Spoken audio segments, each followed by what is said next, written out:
This semester I took a really fun class at Purdue. It was called Floriculture Design and Houseplant Care. I really enjoyed this class. Even though it was basic information that I've heard all my life, I learned a lot of new things and little trivia about houseplants. We also got to adopt a houseplant, and I'd like to tell you a little bit more about the houseplant I adopted. I adopted a Hawaiian Schifrilla. This plant is actually related to the Australian umbrella tree. It's a really easy plant to care for and a great plant to have in the house.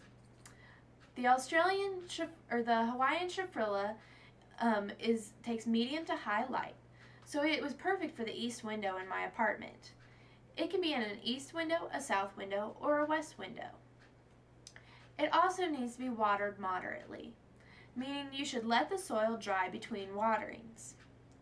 It's really relatively tolerant of different sunlight and different water.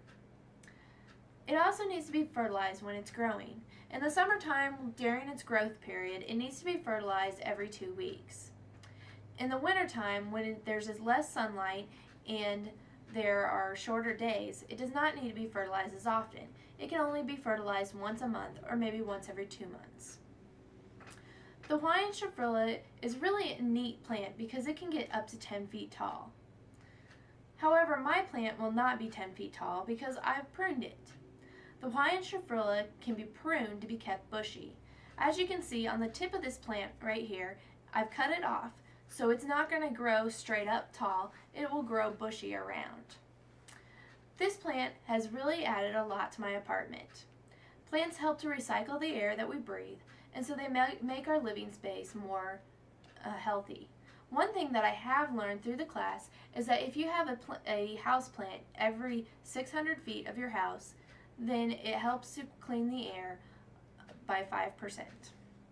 I've really enjoyed having my houseplant, and I hope you can learn about houseplants and have one yourself too.